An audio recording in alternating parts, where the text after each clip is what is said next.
একটা free website তৈরি করতে গেলে আপনার একটা সাইটের দরকার হবে। সেই সাইটটার নাম হচ্ছে এইটা, ঠিক আছে, pantone.io। তো বেসিক্যালি আমাদের প্র্যাকটিসের পারপাসে ওয়েবসাইট যদি দরকার হয় সেক্ষেত্রে আমরা এই সাইটটার মাধ্যমে আমরা ওয়ার্ডপ্রেসে কিভাবে লগ ইন করবেন, ওয়ার্ডপ্রেসের মাধ্যমে কিভাবে একটা ফ্রি ওয়েবসাইট ডেভেলপ করবেন, A to Z অরিজিনাল বা জেনুইন ওই ডোমেনে যেভাবে আপনি কাজ করবেন সেমভাবে এখানে আপনি কাজ করতে পারবেন, ঠিক আছে। তো এটা মূলত প্র্যাকটিস পারপাসে আমরা ইউজ করব। চাইলে এখানে আপনাদের যে পোর্টফোলিও আছে, আপনাদের যে সিভি আছে, সেটা কিন্তু এই ফ্রি ওয়েবসাইটের মাধ্যমে ডেভেলপ করে নিতে পারবেন অ্যাজ এ পোর্টফোলিও হিসাবে, ঠিক আছে।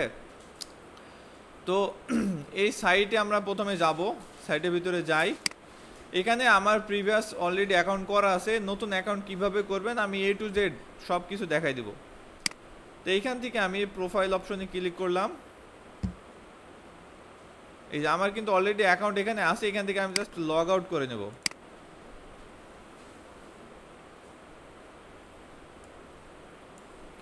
আমি এখান থেকে লগ আউট করে নিলাম, ঠিক আছে। এই জায়গাতে ক্রিয়েট ফর ফ্রি, অনেকের এই অপশনটা বাদে ডিফারেন্ট অপশন আসতে পারে। তো আপনারা হচ্ছে এই কানেক্ট উইথ গুগল এইখানে ক্লিক করে লগ ইন করে নেবেন, ঠিক আছে। কারণ এখানে ক্রিয়েট ফ্রি অ্যাকাউন্টে ক্লিক করলে এমন একটা ড্যাশবোর্ড আসে যেখান থেকে নতুন অ্যাকাউন্ট ক্রিয়েট করার অপশন আমারটাতে আসতেছে না, কারণ অলরেডি আমার এখানে দেখেন বলছে যে অলরেডি আমার এইটা ব্যবহার করতেছি, অর্থাৎ এই সাইটে আমি অলরেডি ব্যবহার করতেছি, যার জন্য এই অপশনটা আসতেছে না। তো কন্টিনিউ উইথ গুগলে যদি ক্লিক করেন সেক্ষেত্রে আপনার ইজিলি গুগলের মাধ্যমে আপনি এখানে অ্যাকাউন্ট করে নিতে পারবেন, বুঝছেন। কন্টিনিউ উইথ গুগল এখানে ক্লিক করলে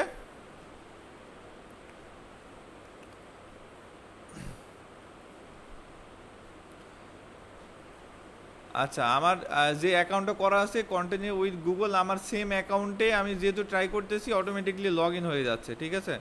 তো এইটা আমি অন্য আরেকটা সাইটে গিয়ে ট্রাই করে দেখি, অন্য আরেকটা ব্রাউজারে বা অন্য আরেকটা ইমেলে।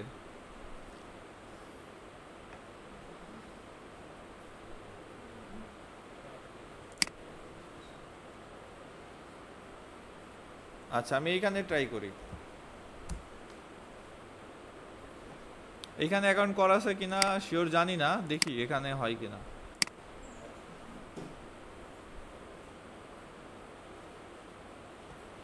কন্টিনিউ উইথ গুগল এখানে ক্লিক করব।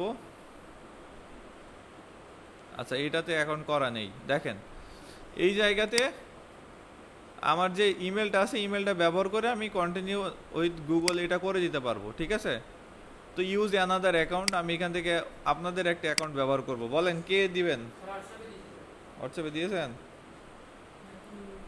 আচ্ছা দেখেন এইখানে আমি ইমেল এবং আমার পাসওয়ার্ডটা দিয়ে দিলাম, এরপর এখান থেকে কন্টিনিউ ক্লিক করে দেব। কন্টিনিউ ক্লিক করার পরে এর পরবর্তী যে স্টেপটা আছে সেইখানে আমাকে নিয়ে যাবে। এই যে দেখেন এইখানে আমার নেক্সট ইন্টারফেস এইটা দেখাবে যখন আপনি কন্টিনিউ উইথ গুগলে ক্লিক করে আপনার ইমেলটা সিলেক্ট করবেন, ঠিক আছে। তো এখানে কি বলছে, ইমেলটা শো হচ্ছে, এরপরে এখানে ফার্স্ট নেম দিতে বলতেছে, ফার্স্ট নেম লাস্ট নেম এবং ইওর কান্ট্রি। এখানে ফার্স্ট নেম লাস্ট নেম দিব, কি নাম দেব? SHAIBUL, ঠিক আছে। লাস্ট নেম কি? ইসলাম। এখান থেকে সিলেক্ট ইওর কান্ট্রি, এখান থেকে বাংলাদেশটা আমরা সিলেক্ট করে দেব। এরপরে ইয়েস, এরপরে কন্টিনিউ। এটা কিন্তু ভালো করে দেখবেন, যদি না দেখেন তাহলে কিন্তু আপনি নেক্সট টাইম আর ওয়েবসাইট সেট আপ করতে পারবেন না ওয়ার্ডপ্রেসে।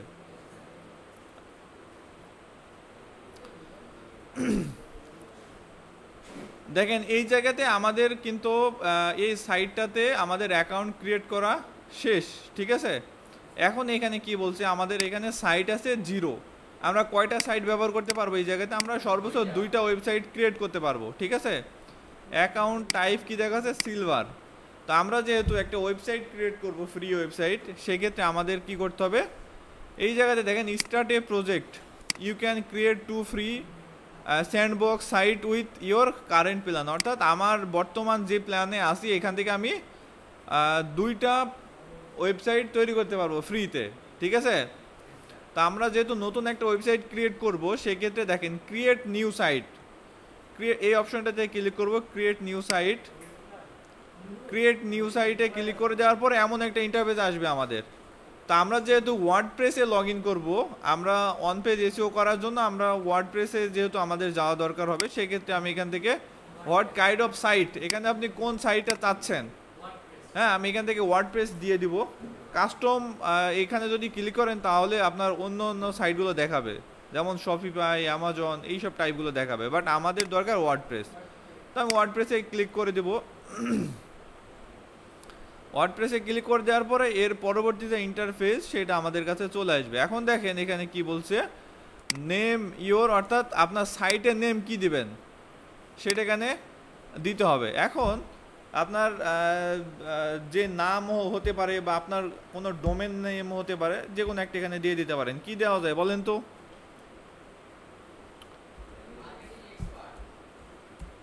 সাহিবুল কি দেব?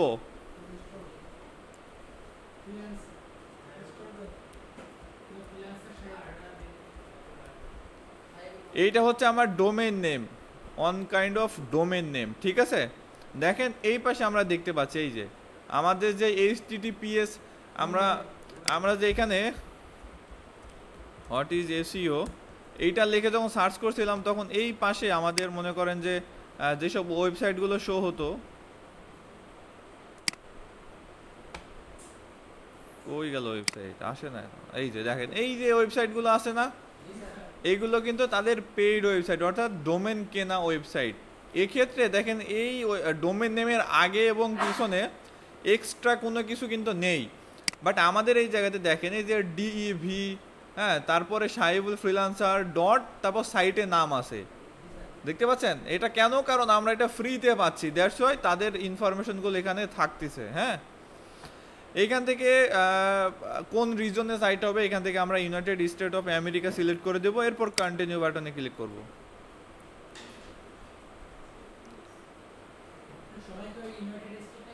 হ্যাঁ, সবাই ইউনাইটেড স্টেটটাই সিলেক্ট করবে এই জায়গাতে। আচ্ছা, লোডিং ড্যাশবোর্ডটা লোডিং নিচ্ছে। এইখানে আমাদের কিছুটা সময় নেবে, আমাদের যে ওয়ার্ডপ্রেস ইনস্টল হতে আমাদের কিছুটা সময় নেবে।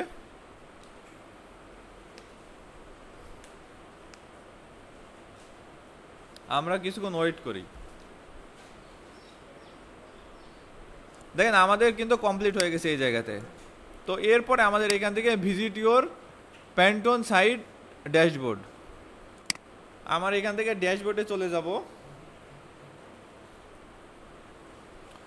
ড্যাশবোর্ডে আসার পরে এখন দেখেন আমাদের এমন একটা ইন্টারফেস চলে আসবে এই জায়গাতে। তো এখন আমরা দেখতে পাচ্ছি এখানে ভিজিট ডেভেলপমেন্ট সাইট এবং সাইট অ্যাডমিন, এই দুইটা অপশন এই জায়গাতে দেওয়া আছে, তাই না? আমি এখান থেকে ভিজিট ডেভেলপমেন্ট সাইটে যদি ক্লিক করি, নতুন একটা পেজে যদি নিয়ে যাই, এখান থেকে আমি কন্টিনিউ বাটনে ক্লিক করে দেব। এরপর এখান থেকে ইউএস ইংলিশটা সিলেক্ট করে দেব, এরপরে কন্টিনিউ। আপনাদের সবার কিন্তু সেম অপশন আসবে, কথা বুঝছেন? সাইট টাইটেল, তাহলে সাইট টাইটেল আমরা দিয়ে দেব একটা। সাইট টাইটেল কি দিয়েছিলাম? এই জায়গাতে দেখেন আমি সাইট টাইটেলে কিন্তু ছোট হাতের, বড় হাতের, তারপর স্পেস ব্যবহার করতে পারবো, কিন্তু আমি যখন প্রথমে ডোমেন নেমের জায়গাতে দিয়েছিলাম তখন কিন্তু আমি স্পেস ব্যবহার করতে পারছিলাম না, ঠিক আছে। এখান থেকে ইউজার নেমটা, এইটা মনে রাখবেন, ইউজার নেমটা হচ্ছে গতকালকে বলেছিলাম না, ওয়ান পেজ এসইও করার জন্য ক্লায়েন্ট আপনাকে ক্লায়েন্টের ওয়েবসাইট দিবে এবং ইউজার নেম এবং পাসওয়ার্ড একটা দিয়ে দিবে, রাইট? তো এই ইউজার নেম এবং পাসওয়ার্ডটা মনে রাখবেন যেন পরবর্তী সময়ে আপনার ওয়েবসাইটে আপনি লগ ইন করতে পারেন। এখান থেকে ইউজার নেমটা দিয়ে দিলাম, আমি অ্যাডমিন দিয়ে দিলাম, এবং পাসওয়ার্ড এখান থেকে, পাসওয়ার্ড কি দেবো?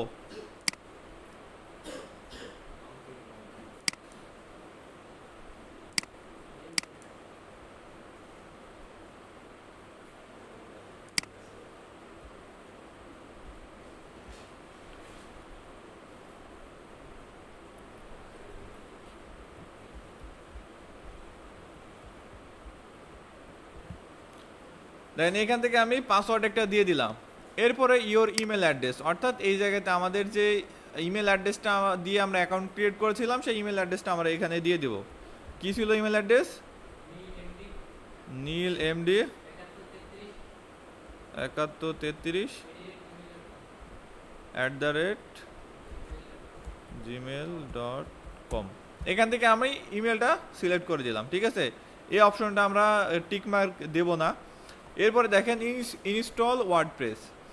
তাহলে আমরা ইউজার নেমটা পাইলাম, পাসওয়ার্ডটাও দিলাম, সাইট টাইটেল দিলাম, আমরা ইমেলটা দিলাম। এরপরে আমাদের যে ওয়ার্ডপ্রেসটা আছে এইবার কিন্তু ইনস্টল হবে। জাস্ট ক্লিক করলাম ইনস্টল ওয়ার্ডপ্রেস। এইখানে হিট করার পরে আমাদের একটু সময় নেবে। দেখেন আমাদের কি করতে বলছে, সাকসেস হয়ে গেছে, WordPress has been installed, thank you and enjoy. এই জায়গাতে লগ ইনে ক্লিক করবো। এইবার আমরা যে ইউজার নেম এবং পাসওয়ার্ডটা দিয়েছিলাম সেটা আমরা এই জায়গাতে দিয়ে দেব। অ্যাডমিন দিলাম, এরপর আমার এখান থেকে পাসওয়ার্ড দিয়ে দেব।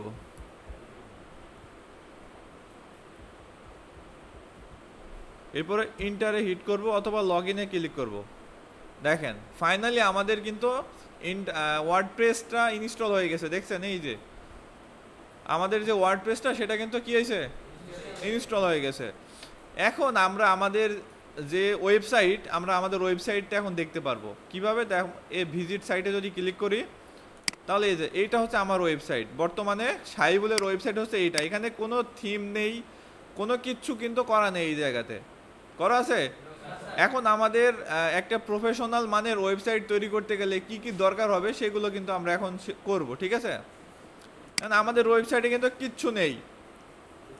এইটা হচ্ছে আমাদের যে ড্যাশবোর্ড ওয়েবসাইটের, সেই ড্যাশবোর্ডটা আমরা দেখতে পাচ্ছি। এইটা হচ্ছে ব্যাকএন্ড অ্যাডমিন প্যানেল। এইখানে যা যা চেঞ্জ করবেন আপনার এইখানে তাই তাই পরিবর্তন হবে, তাই তাই শো হবে, ঠিক আছে। তো আমাদের অ্যাডমিন প্যানেলে আমরা যা যা পরিবর্তন করব, প্রথমত আমরা থিম একটা ইউজ করব, ঠিক আছে। থিম বলতে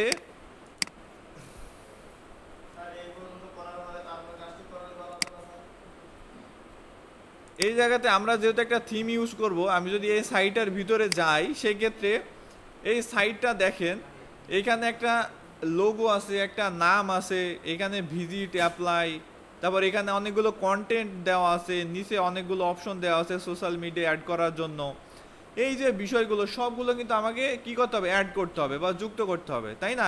এরকম একটা ইন্টারফেস বা এমন একটা ড্যাশবোর্ড বা এমন একটা অবস্থায় আনতে হলে আমাদের কি লাগবে, থিম লাগবে, তাই না। আমাদের ফোনে যেমন মাঝে মাঝে আমরা থিমগুলো পরিবর্তন করি, আমাদের সফটওয়্যারটা কেমন থাকবে, কেমন হবে, পরিবর্তন করি না। সেম ভাবে আমাদের এইখানে থিমগুলো ব্যবহার করতে হবে। থিম ব্যবহার করে আমাদের ওয়েবসাইটটা একটু পরিবর্তন করতে হবে। এখন আমরা যেহেতু আমাদের ওয়েবসাইটের ইন্টারফেসটা চেঞ্জ করব, সেক্ষেত্রে আমাদের একটা থিম দরকার হবে। থিমটা আমরা কোথায় পাবো, এখান থেকে দেখেন অ্যাপিয়ারেন্স নামে একটা অপশন আছে, ঠিক আছে। অ্যাপিয়ারেন্স অপশনে আসার পরে এইখানে দেখেন থিমস নামে একটা অপশন আছে। আমরা এই থিমে যদি ক্লিক করি তাহলে আমাদের কিন্তু অনেকগুলো থিম এই জায়গাতে চলে আসবে, দেখতে পাচ্ছেন। আমার এখানে অনেকগুলো থিম চলে আসবে। আমাদের যেটা পছন্দ বা আমাদের যেটা দরকার, আমরা কি ধরনের ওয়েবসাইট ব্যবহার করব সেটা মূলত আমরা এখান থেকে সিলেক্ট করে নিতে পারবো। আবার যদি কোনো থিমের নাম আপনাদের জানা থাকে সেক্ষেত্রে এই যে এখানে সার্চ বার আছে, সার্চ বারে ক্লিক করলে কিন্তু আমাদের থিমটা চলে আসবে এই জায়গাতে, ঠিক আছে। তো এইখানে একটা থিম নেওয়ার জন্য আমরা একটা লিখে সার্চ করি। আমি যে থিমটা চাচ্ছি ওই থিমটা এই জায়গাতে আসতেছে না।